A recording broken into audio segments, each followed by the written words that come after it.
I'm to interview a patient, and I'd like to give you some thumbnail sketch of what Gestalt therapy stands for.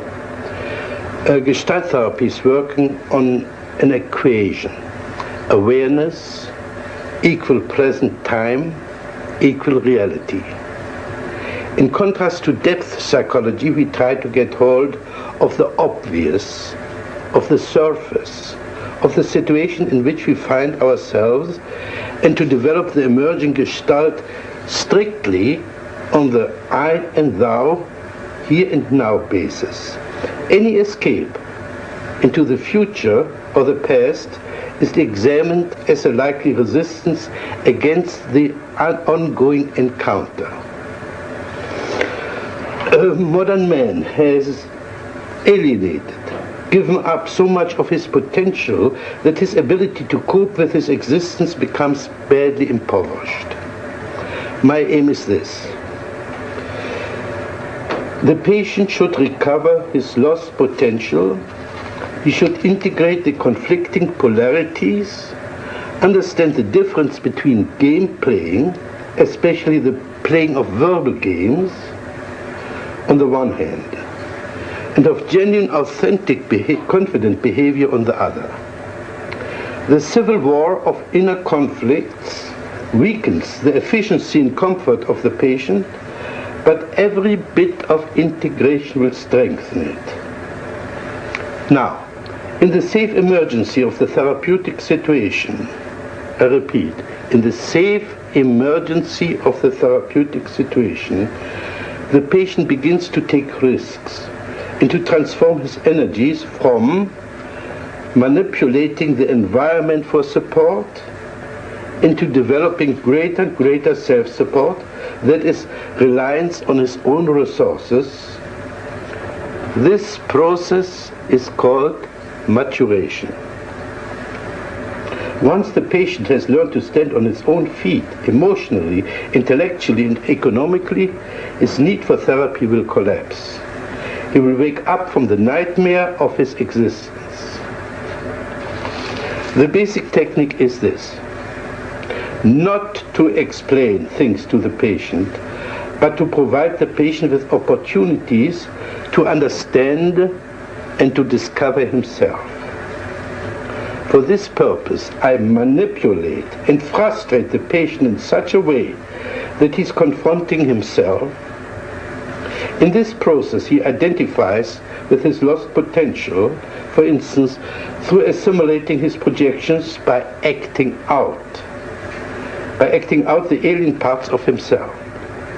Principally, I consider any interpretation to be a therapeutic mistake, as this would imply that the therapist understands the patient better than the patient himself, takes away from the patient the chance of discovering himself by himself, and prevents him from finding out his own values and style. On the other hand, I disregard most of the content of what the patient says and concentrate most on the non-verbal level, as this is the only one which is less subject to self-deception than his verbal pseudo-self-expression. On the non-verbal level, the relevant Gestalt will always emerge and can be dealt with in the here and now.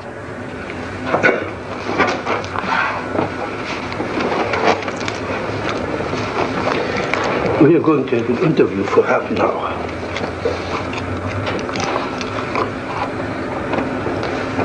Right away, I'm scared.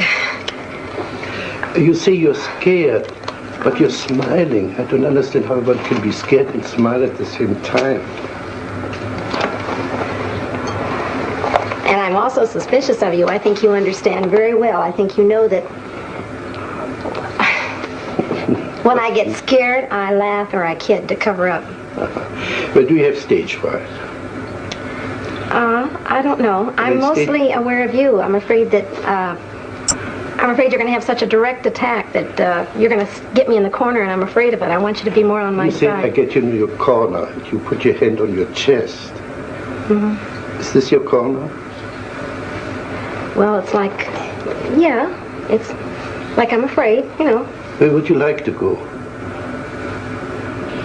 Can you describe the corner you like to go to? Yeah. It's back in a corner where I'm completely protected. And there you would be safe for me. Well, I know I wouldn't really. Well, but it feels safer, yes. Imagine you were in this corner, and you're perfectly safe now.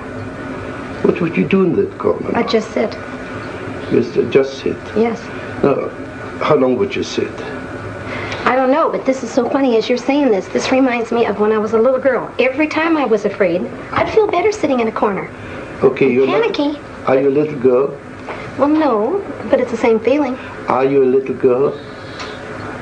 This feeling reminds me of it. Are you a little girl? No. No, at last. How old are you? 30. Then you're not a little girl. No. Okay. So you're a 30-year-old girl who's afraid of a guy like me. Well, I don't even know if I do know I'll be afraid of you. I get real defensive with you. Now, what can I do to you? You can't do anything, but I can sure feel dumb, and I can feel stupid for not having the right answers. Now, what would it do for you to feel dumb and stupid? I hate it when I'm stupid. What would it do for you to be dumb and stupid? But it put it so, like this. What would it do to me if you would play dumb and stupid? That makes you all the smarter and all the higher above me. Then I really have to look up to you because you're so smart. Yeah. Oh, yeah. And butter me up right and left. No, I think you can do that all by yourself. I think the other way around. If you play dumb and stupid, you force me to be more explicit. That's been said to me before, but I don't buy it. I don't believe What are you doing with your feet now? Wiggling them. What's the joke now? Oh, I'm afraid you're going to notice everything I do. Gee. Don't you want me? I want you to help me become more relaxed, yes. I don't want to be so defensive with you. I don't like to feel so defensive.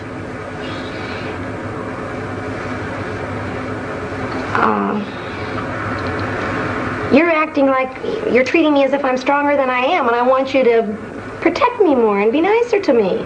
Are you aware of your smile? You don't believe a word what you say. I do too, but I know you're going to pick on me for it. Sure, you're bluff, you're phony.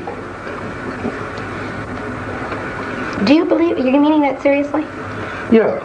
If you say you're afraid and you laugh and you giggle and you squirm, that's phony. You put in a performance for me. Oh, I resent that very much. Can you express it? Yes, sir. I most certainly am not being phony. I will admit this. It's hard for me to show my embarrassment, and I hate to be embarrassed. But boy, I resent you calling me a phony. Just because I smile when I'm embarrassed or I'm put in a corner doesn't mean I'm being a phony. Wonderful, thank you. You didn't smile for the last minute. Well, I'm mad at you. That's right. You didn't have to cover up your anger with your smile. Now, in that moment, in that minute, you were not a phony. Well, at that minute I was mad, though. I wasn't embarrassed. In other words, when you're mad, you're not a phony. I still resent that. I'm not a phony when I'm nervous. Again. I want to get mad at you. You know what I'd like to do? I want you on my level, so I can pick on you just as much as you're picking on me. Okay, pick on me.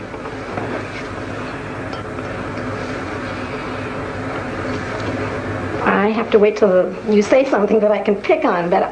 What does this mean? Can you develop this movement? I can't find words. I want to...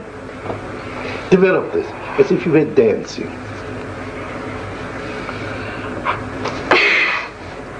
I want to start all over again with you. Okay, let's start all over. I know what corner I'd like to put you on. I'd like to ask you a question, and because I have a feeling you don't like me right off the bat, and I want to know if you do. Can you now play Fritz Perls not liking Gloria? What would he say? He'd say that she's a phony, for one. Say you are a phony. You're a phony, and you're a flip little girl, and you're a show-off. And what would Gloria answer to that? what I'd answer. I'd say I think you are too. Now say, tell this to me. You tell me what a phony I am. Well, I'm...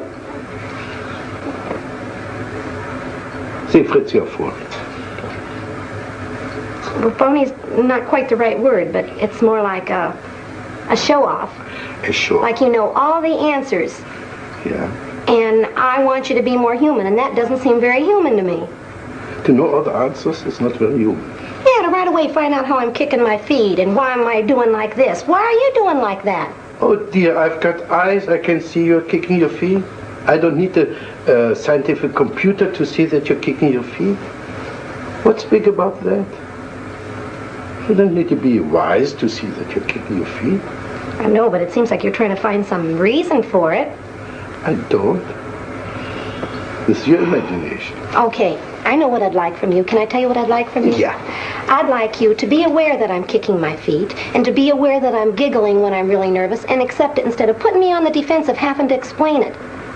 I don't want to have to explain why I'm doing these things. Did I ask you to explain it? You said, why am I? Or what am I doing? No. Well, what am I doing, you said? That's right, kicking your feet. I didn't ask you to explain it. It's your imagination. That's not this Fritz, it's the Fritz of your imagination. It's a big difference.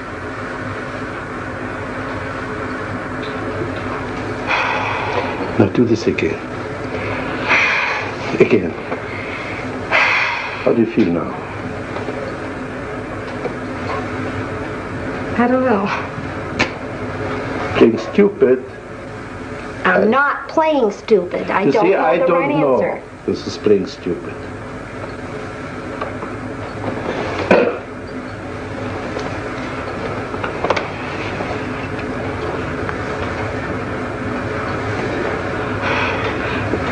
You did something with your hair there. Is by any chance something in my hair what you object to? No. No. Okay. No, but your hair and your features go along with the feeling I had about you earlier. I had a feeling I could be afraid of you. And you're the type of person that seems like you demand so much respect, and so you're... Please play Fritz. I demand so much respect. Play this Fritz you just saw. Well, you know how smart I am. I know more about psychology than you do, Gloria. So anything I say, of course, is right. Can you say the same as Gloria? Something similar as Gloria?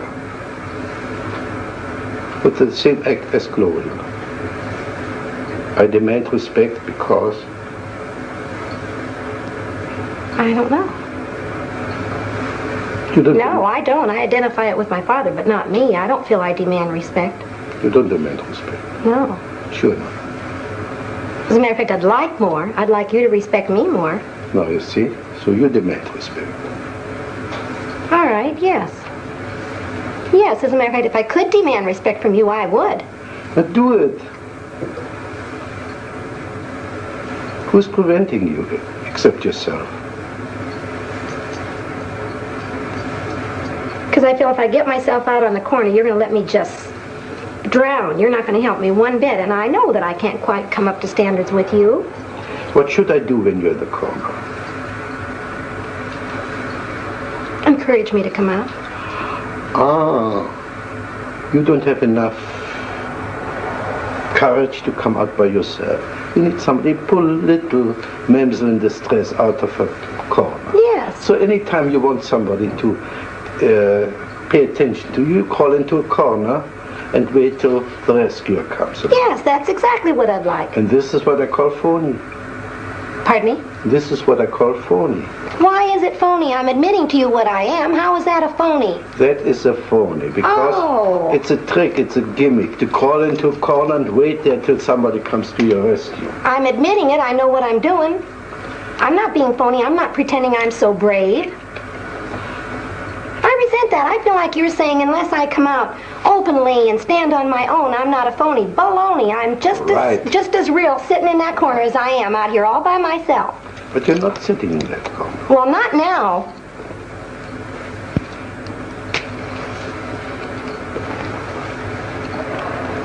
And besides that, it's like passing judgment when you call me phony. I just hate that anyway. Now we're getting somewhere. I call anybody phony who puts on an act. And if you like somebody and you want to meet this person, to go to this person, tell him, I would like to meet you, I would call not phony. But if you coyishly go into that corner, waiting to be rescued, this I call phony. This I call phony. And I still think you're judgmental. You know what, I have a feeling? You've never felt this way in your life. You feel so secure that you don't have to feel. Anybody that does something like this, you're going to pass judgment on their being a phony. Well, I resent it. Good. Now play Fritz passing judgment. You are. You're sitting up there in your Play big old Fritz. chair. I am Fritz. I pass judgment. Pass judgment on me now. I don't feel close to you at all, Dr. Perls. I feel that's phony. I feel like you're playing one big game. Right. Sure, we're playing games, but in spite of the games, I think I've touched you now and then. I think I hurt you when I called you a phony. Well, of course you did. And I think I hit a bullseye. That's why you feel hurt. I don't know. All I know is when I feel the way I feel with you right now, it's like you don't have feeling. Fine. Now, exaggerate this. What you just did. That's it. Now, talk to me like this. I can't. I want to laugh. I'd like you to be younger than me so I could really scold you. How old must I be? My age, 30. Good, I'm 30 now. Imagine I'm 30. And now you scold me. Okay, don't be so cocksure of yourself. Don't think you're so doggone smart. Don't act so proud because you've never been in the corner. I think you can be just as big a phony, parading around like you're so damn smart and you know all the answers as much as me sitting in my corner. Oh, and I like the feeling of you being younger. Yeah. I'd like to embarrass you. Yeah. Embarrass me. Well, Tell me what you wouldn't get embarrassed. You seem unaffected. Tell me, embarrass me. Tell me how old, how ugly I am. You don't look old and ugly, you look distinguished. And that's all the more on your side. If you look so distinguished, then see. That's more on your side, too. Well, Gloria, can we say one thing? We had quite a good fight. No, I know. No. I don't think you're fighting with me. But I felt you came out quite a bit. Well, I'm mad at you. Wonderful. But you seem so detached. You don't even seem to care that I'm mad at you. I feel like you're not recognizing me at all, Dr. Perls. Not a bit. This is quite true. Our contact is much too superficial to be involved in caring. I care for you as far as, let's see, you're right now my client. I care for you as far as I like to, like an artist, bring something out which is hidden in you. This is as far as I care.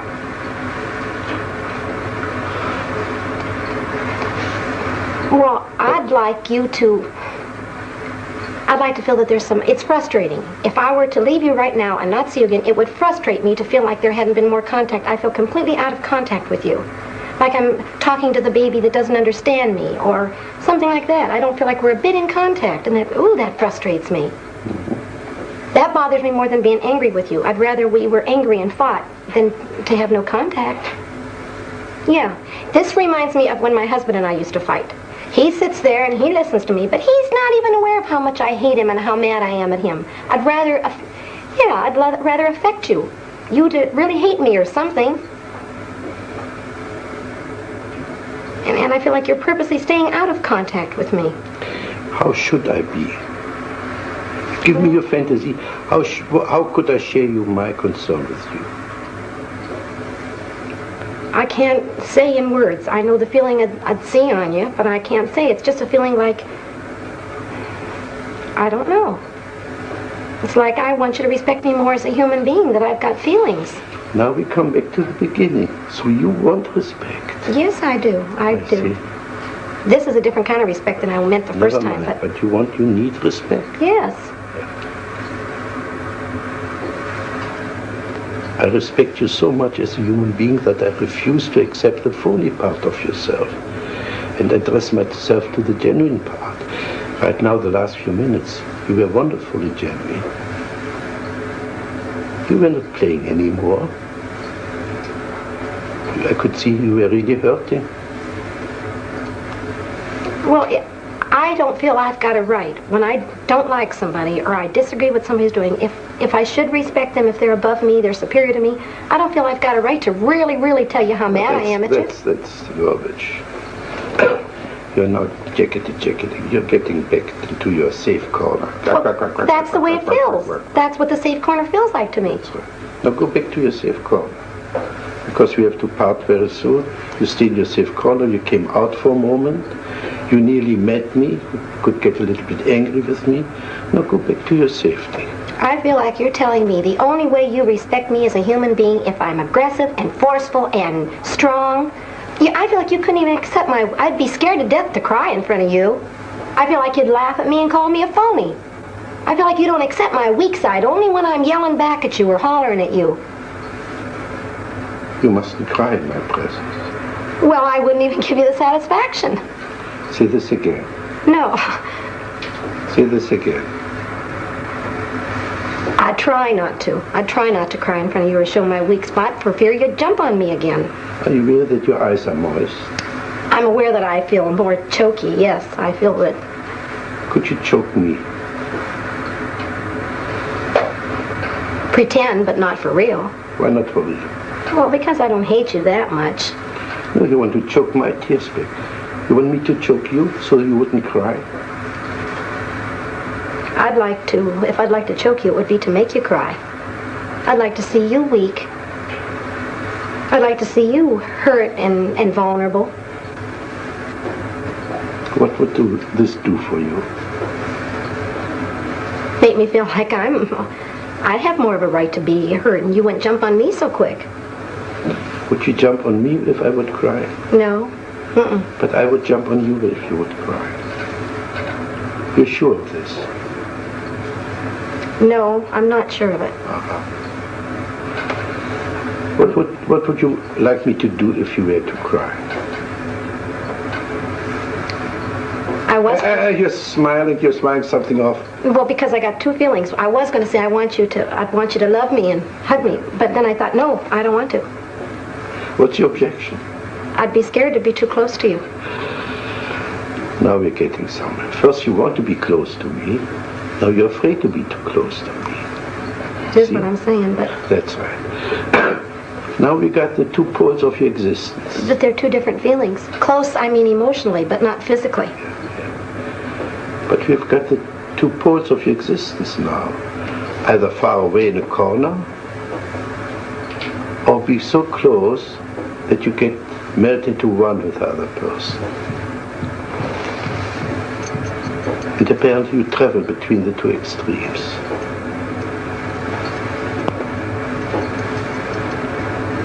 I do. You know what I'm thinking? When I am really hurt and really upset about something, and I want someone to love me, like my girlfriend will do it a lot, and she'll come up to hug me, I don't want it. Exactly. See? That's what I'm talking about. You cannot sustain contact. Okay, this is garbage. What are you afraid if you were too close to your girlfriend, if you let her hug you? The only thing I'm aware of is, like when I perspire, it embarrasses me that she'd feel how wet I am, and that she'd hold my body up close, and I don't know. Just... Are you aware of your facial expression, the kind of disgust? Yes. Yes, I am. Do this more, please. Again. It's icky. Again. It's just icky. I can just feel what it is. I don't like it. Can you say this to me, Fritz? You're icky.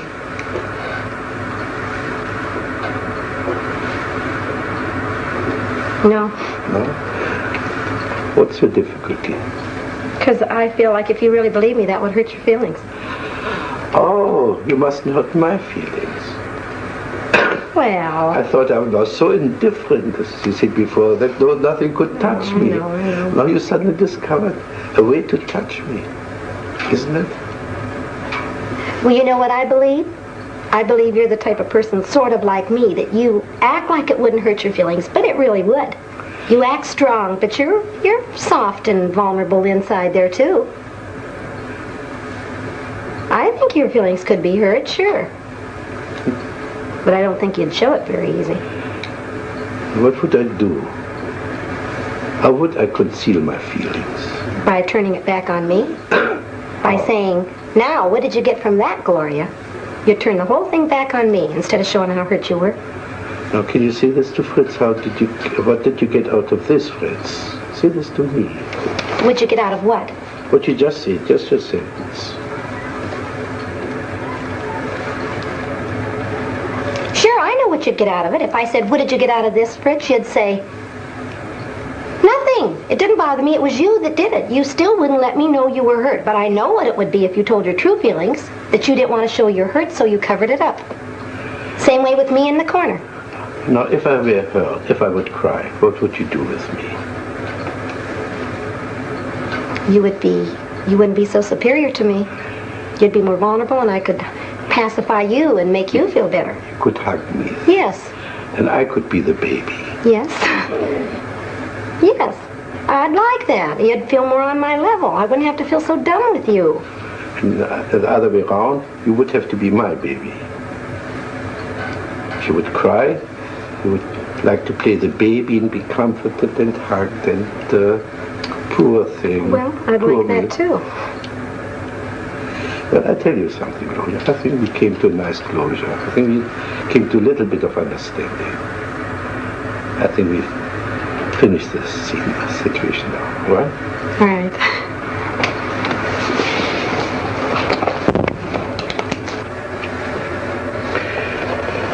The demonstration was, in my opinion, quite successful and consistent with my theoretical outlook.